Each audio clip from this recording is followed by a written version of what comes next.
everyone. My name is Ed, and I'm the head of marketing for Turn. With me here, I have Lisa, who is our head of risk at Turn. And without further ado, I'm going to let Lisa to introduce herself. Hi, Lisa. Welcome to the podcast. Thank you, Ed. Yeah, as Ed said, I'm Lisa Laybourne, head of risk for Turn. I'm also a policy director for TISA.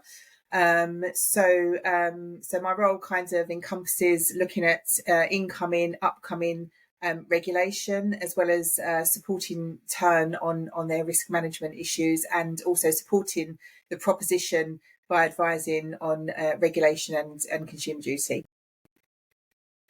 Thank you for coming over and talking to us. How did you start working in the field of risk management? What drew you to Turn? Thank you, Ed. Yeah. So I've worked in the industry for a number of years, 30 years.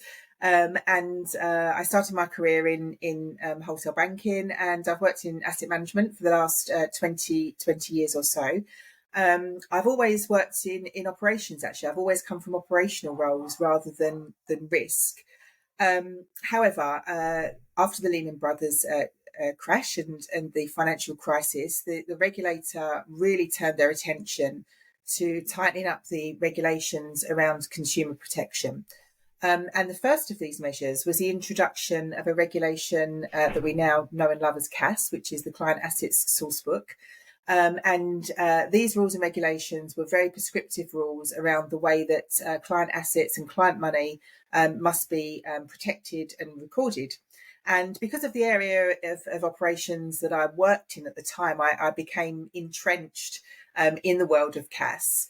And CAS is really all about risk control and ensuring that those risks are closed off and complete controls are in place. So fast forward, I then joined an asset manager.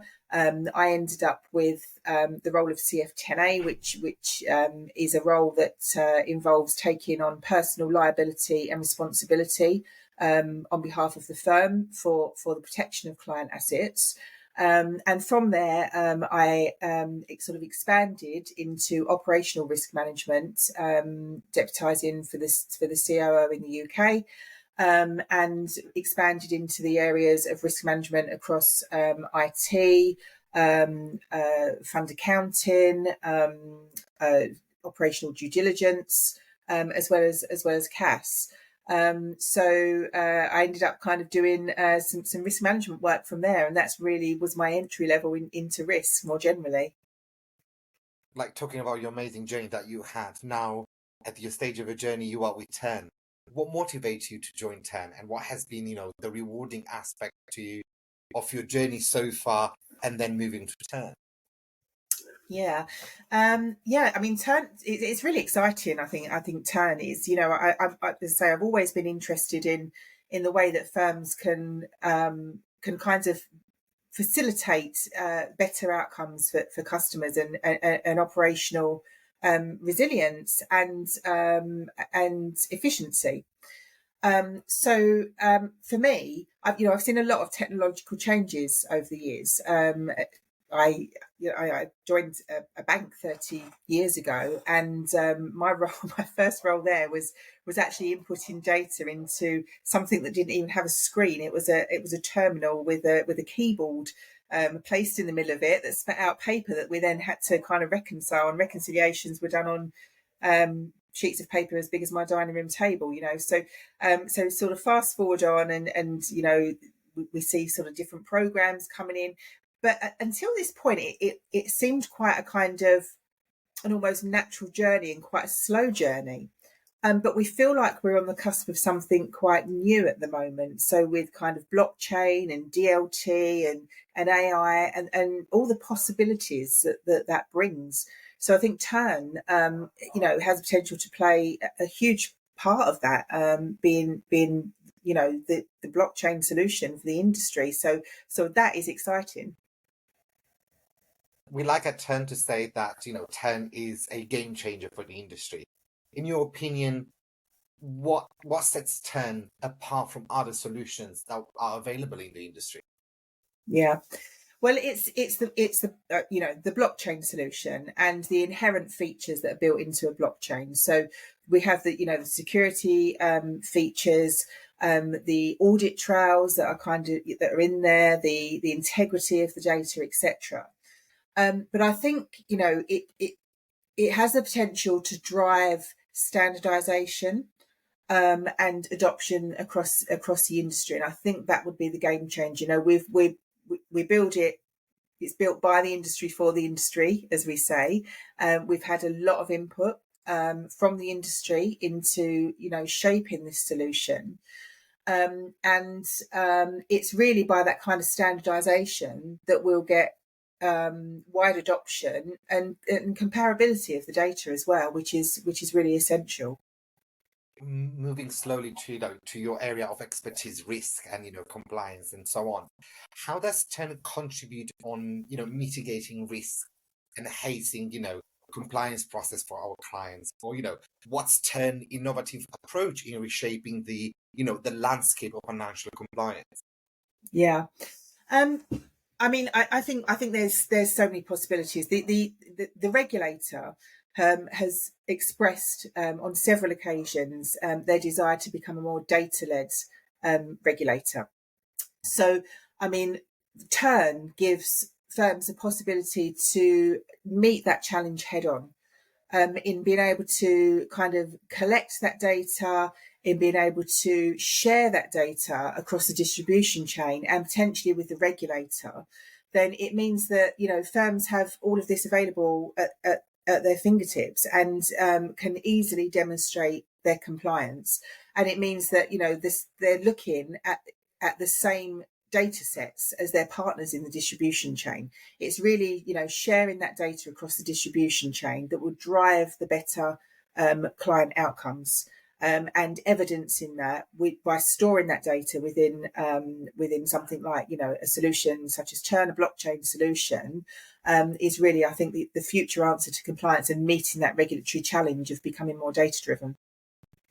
Now, the hot topic of the of the days right now is the consumer duty and DFT.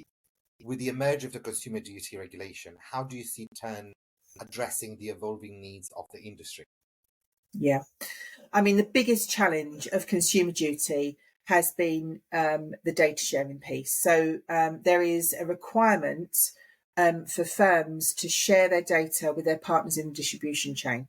So manufacturers have to share their product data with distributors to allow distributors to understand the products that they're distributing to the end customers, to understand the value that those products provide. Once the distributors have also added on any of their charges, they need to look at it as a whole package. And the distributors need to share their feedback with the manufacturers. The manufacturers will have to share that, they'll have to put that feedback into their product reviews. They will have to, consider their distribution strategies. And in order to do that, they need to understand how those products are being received by the end customers into the market. But that's a huge challenge. Firstly, it's been very challenging to kind of corral the industry to agree a standardized set of data. And really, by having a standardized set of data is the only way that we're going to achieve comparability and scalability. But also, I mean, the data, it's delivery of the data as well that's a big challenge, because the data that's being shared is generally at ISIN level. So that goes over many thousands of lines of data.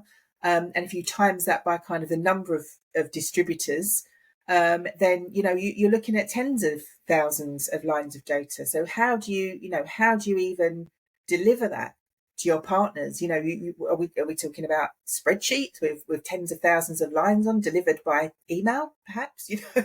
It's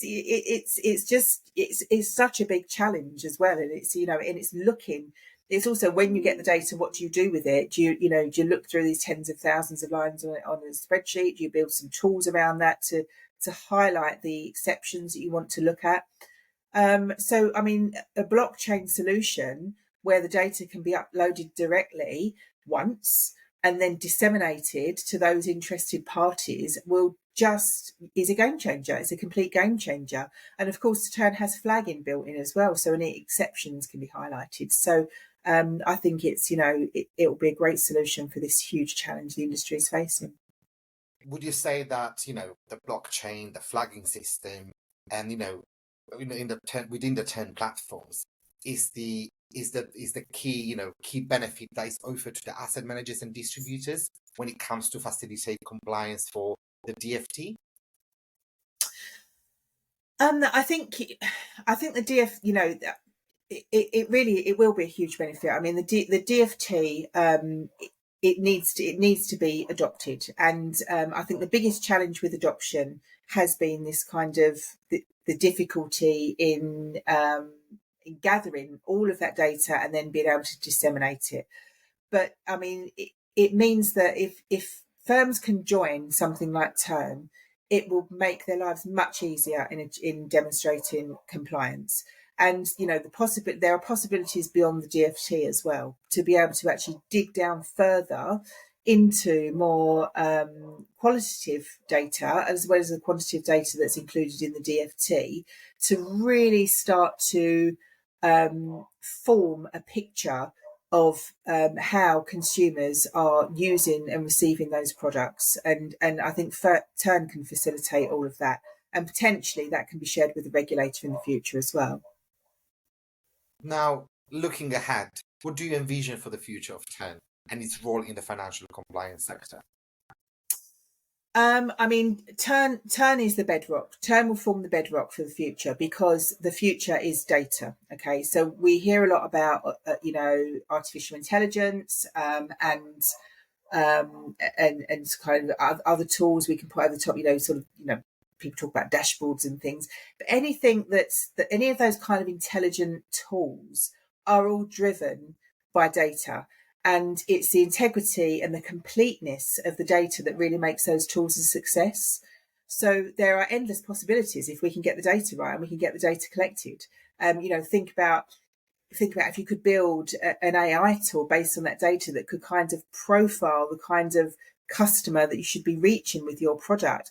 And more importantly, almost, profile the type of customer that your product shouldn't be reaching, actually.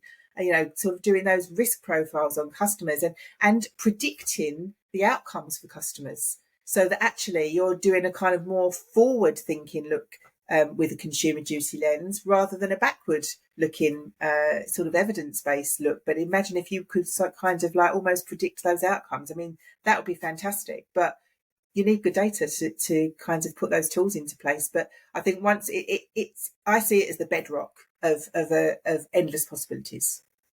Thank you for sharing that. Any final thoughts or messages you would like to share with the audience regarding Turn and the importance of regulatory compliance? Yeah, so I would. So I went to a conference a couple of weeks ago, and one of the speakers there who was talking about blockchain said that with the invention of the telephone and the fax machine, it was only successful if lots of people joined and there was a network. So and I think that obviously exactly the same applies to this. So just join Turn. Don't be on the end of the telephone. We don't want to be the only person on the telephone. So please, join Turn and make it a success for the industry. Let's build the network. Amazing. Thank you everyone for listening. And as Lisa said, please join Turn. Get in touch with us if you want to find out more about Turn, and please stay tuned for the next episode. Thank you very much.